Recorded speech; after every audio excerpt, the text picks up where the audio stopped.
Hey guys, Mr. T here for another video. If you haven't already seen it, I just released a flag video, ranking state flags, and in that video, I told you guys this video was on its way. So I started this where I started ranking flags based on the flags themselves. So yesterday was state flags. Today is going to be national or country flags. So the rules are pretty simple. I need to base it off the flag itself, not the country. That was how I did my state flag video. I based it off the state, not the or I based it off the flag, not the state. So in this video, I am going to rank these flags based on the flag design itself. And just like states, there's a lot of bad flags out there. I didn't put that one on this list because there was way too many to count. But, there are some boring flags out there. I'm looking at you, Europe, okay?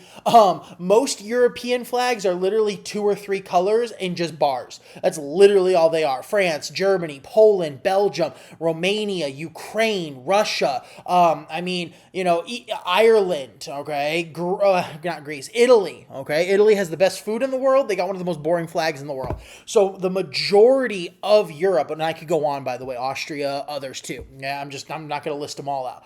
But again, Europe has a lot of boring flags, but there is a lot of really cool flags in the world, okay? Well-designed flags. Now, some of these, the country that they represent, not the best country, and I probably wouldn't rank that country high on a general ranking list of countries, but their flag is cool, and that's the point of this video. So I'm ranking these based only on the flag itself, not the country, okay? And with that being said, I'm going to show you my number one first because we all know what my number one is going to be. And that's America, baby. USA all the way, okay? Now, again, if we are just going off the flag, this is still my number one, okay? I love our flag. And I'm not just saying that from a hoorah, patriotic America kind of way.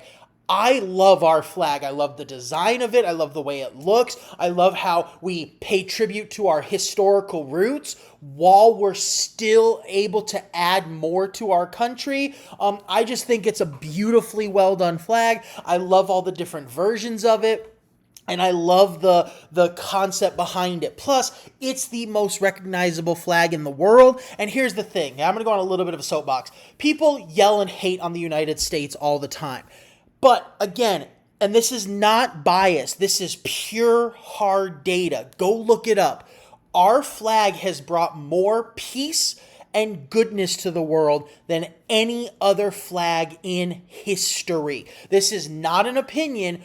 Go look it up, okay? We provide more food, more aid, more shelter, and more just wholesome goodness than any other country. And this flag is the flag that leads the way in doing that. Again, go look it up if you don't believe me. Yes, America is not perfect. No country is. But we have done more good for this world than any other country on earth, right? And this flag is the symbol of that.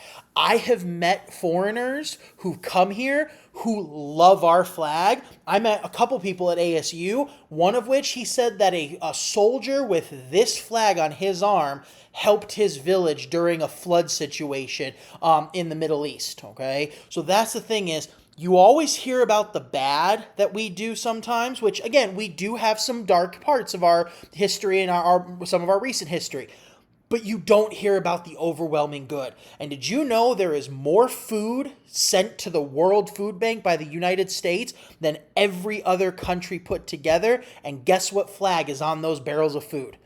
Ours. We've given more food to Ukraine, to Gaza, to Hamas. We've literally given the food to the people in Gaza and Hamas took it. We've given more food to Africa, South America, Asia than any other country on earth. And this is the flag that leads the way. Sorry, I'm getting sick and tired of people harping on America when we do more good than everyone else. So I'm getting off my soapbox now. Again, I love this flag. It's a great flag, and I will go to my grave as this is my number one flag. So now that I'm off my soapbox, let's jump in. So my number 10 flag is Kyrgyzstan, okay? So that's the country Kyrgyzstan in Asia, Central Asia specifically. It's part of the Stan region. So inside that little region, you have Kyrgyzstan, Tajikistan, Turkmenistan, Uzbekistan, Kazakhstan, Pakistan, Afghanistan, and there's a spot in Western China called, what was it?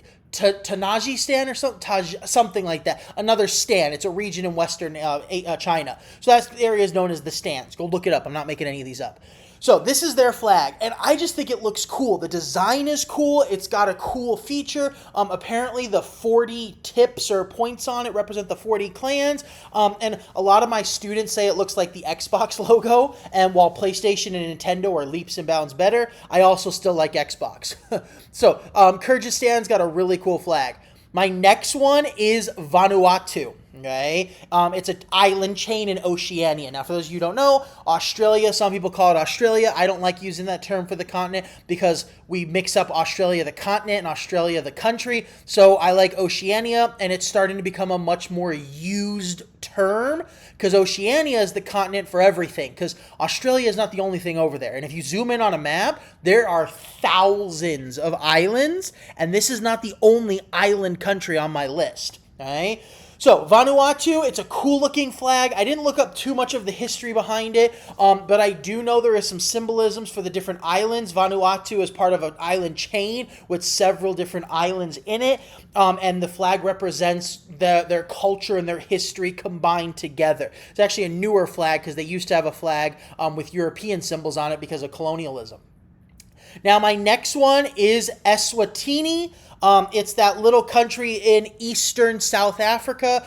It's almost an enclave. An enclave is where your country is completely surrounded by another country. That's Lesotho, which if you look on the map I have in front of you, that's the other little country there inside South Africa. Vatican City is also an enclave as well. So Eswatini isn't quite an enclave. It technically does border something else, but it has a really cool flag. Now, it's not the greatest place, but it's got a really cool flag. And I forgot to add it to the next slide, so I forgot to put it on there. I didn't feel like going back and fixing it. So Eswatini's flag is cool. It's got the tribal shield and then the spears to represent their tribal heritage. Right? And then it's just got a lot of cool design features. It's also one of the few flags on Earth that actually has a weapon on it. And it's funny because Mozambique, which is one of their neighbors, is the only country on Earth that has a gun on it. It's an AK-47. Yeah. So I think it's a cool design. It's got cool symbolism to it. And it's actually a newer-ish flag, technically speaking. But yeah, it's just cool all the way around. Now, my next one, this is a fun one because I mentioned this in my last video. This is the only national flag in the world that is not a rectangle, or technically a square because Switzerland is a square. It's the only one that's not a rectangular or square shape. And that is Nepal. So you can see Nepal there smushed in between India and China. About 99% of Nepal sits up in the Himalayas, and Mount Everest sits right on Nepal. Okay? Nepal's flag is actually two semi-triangles shoved together. Okay? And then the two different symbols, one's a sun and I think the other one's a moon. It represents their cultural past. And fun fact, Buddhism, okay, so Siddhartha Gautama, the first Buddha, Zen and all that stuff, Buddhism is actually from Nepal. That area that you see the red mark on most of that is called the Indian subcontinent.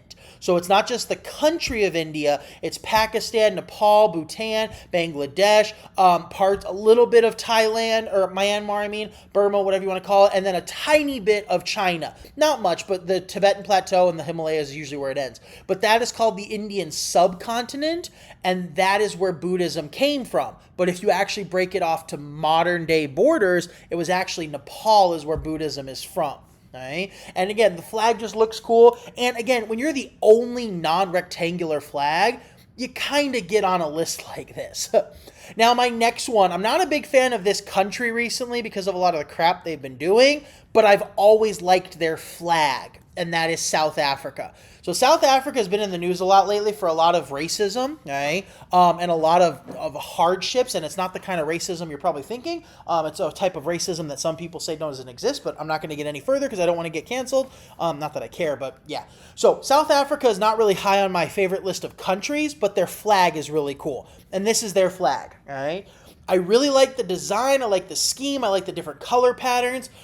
It has African symbolism. It's got a little bit of its cultural, historical symbolism in there. It's just a cool looking flag. And again, this is an example of I'm not a fan of South Africa recently, but I like the flag, and that's why the flag made it on this list.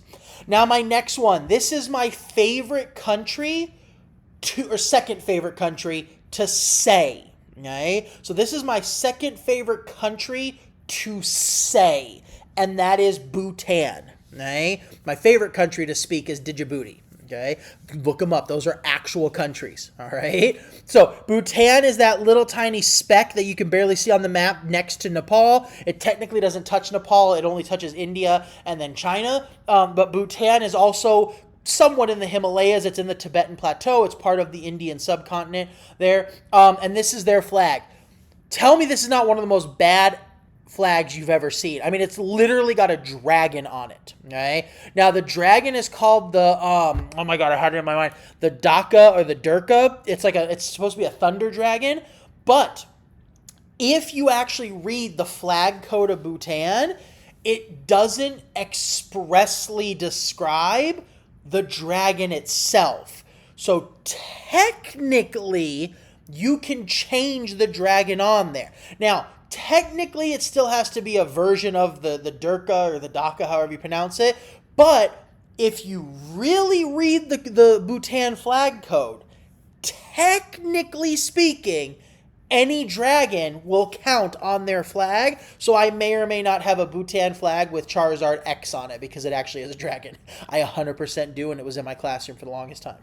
But again, I mean, just look at it. It looks awesome. Plus, the background has a similar color scheme to Sicily, which I almost put Sicily on here because that's where my ancestral family is from, is Sicily. But Sicily is what I know I'm going to get some hate for this from hardcore Sicilians. I used to get the hate from it from my aunt all the time, but Sicily is part of Italy. It's basically a state. I'm not going to go into the nuances of how the exact naming, but Sicily is one of the states or the legislations inside Italy. So that'd be like me making this list and I put Arizona's flag on here. So that's why I didn't do it. Maybe I'll do another one of province flags and stuff later.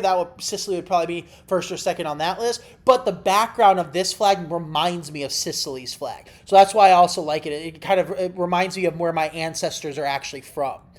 Now, my number 4 flag. Again, I'm not a big fan of this country. I don't hate it, but it hasn't done some great things lately. It's kind of bad. But I love their flag, and that's Uganda. I actually had a family friend go to Uganda for 8 weeks to work in a hospital there, so it was kind of cool to see the good that they could do there. They raised some fundraising stuff, and they actually had this flag. That was the first time I found out about Uganda's flag. But I mean, look at that thing.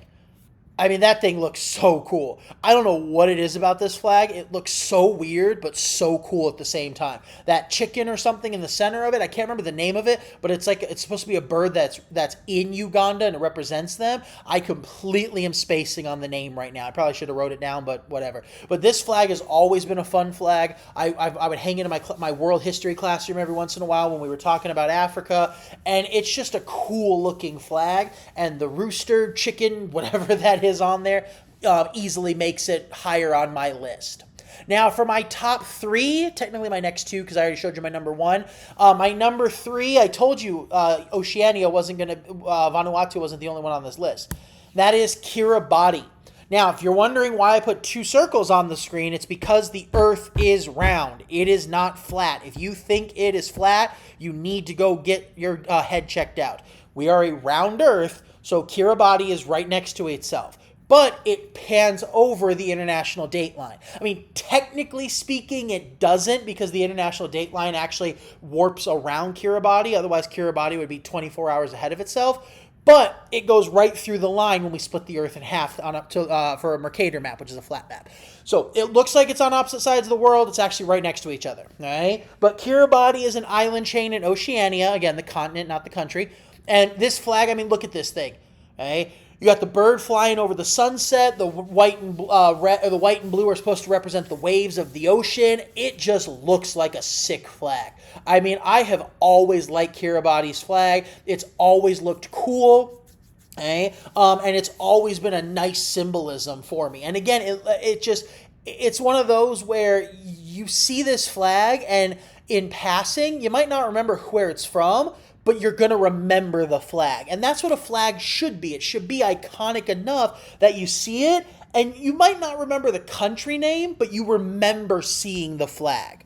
Now, for my last one, okay, the reason that this is my second favorite flag, national flag, it's the flag itself is really cool, don't get me wrong. But it's because of how I grew up. So I grew up in Lake Havasu, Arizona. Okay, its most famous thing is the London Bridge, the actual London Bridge. Robert McCulloch bought it from Great Britain, transported it to the middle of the desert, built it over sand, and then built a channel underneath it. So if you ever go to Lake Havasu, which is one of the biggest tourist spots in the western United States, it's actually the second biggest tourist spot in Arizona, only after the Grand Canyon. Okay, if you ever go there and you're swimming under or you can't really swim, but if you're ever boating under the London Bridge, that's actually not natural water. That was a man-made channel. So we literally built the bridge on dirt and then we brought the water under it. So growing up in that area, this flag was everywhere. It was always next to the American flag, except for like major holidays, they took it down for the American flag. So this flag is everywhere. The area where the London Bridge is even called the English Village. So my favorite flag is the Union Jack, or second favorite flag is the Union Jack or the UK flag, the British flag. Okay.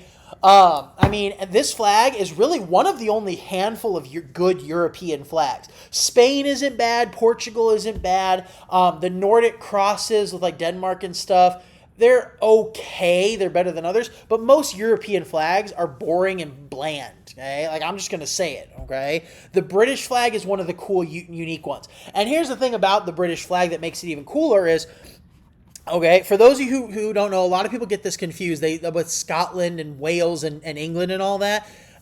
So Great Britain is the country.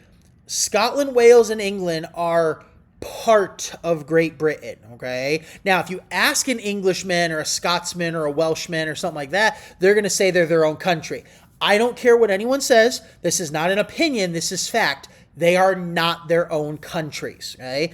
Now, they do have a lot more freedom than like a state. So like Scotland can decide things for itself more than say Arizona could. But Scotland is not its own independent country. Again, Scotland likes to think they are, but if you actually look at the code of laws for Britain, Scotland is part of Great Britain.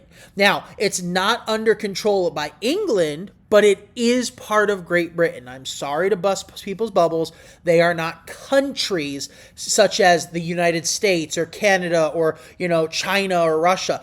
But they do have a little bit more freedom than a regular province or state would. Okay? The cool thing about this flag is it incorporates each of the big ones. Now, Wales doesn't get to be incorporated though, but Wales has a dragon. So like, what are you gonna do? Slap a dragon in the center? So the red cross in the center and the white background, that's England. The blue triangles around the side, that is Scotland. And then the red horizontal bars or diagonal bars, that is Northern Ireland. They tried to incorporate Wales in this flag a couple times, and Wales's flag is literally a white and green background with a red dragon on the front. I mean, I guess they could have made the bottom half of the cross green. I don't know. But again, there's a reason why Wales didn't get put into this. But yeah, I love this flag. It's got a great design. And again, this is next to the United States flag. This is arguably the most recognized flag in history. This is also the most used flag in national flags in history. We, the United States, we actually had this flag on our first flag.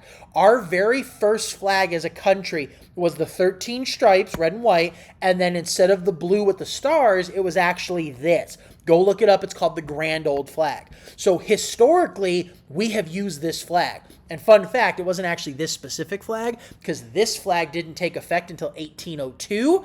The flag we used didn't have the horizontal or the vertical, the diagonal, the red diagonal on it.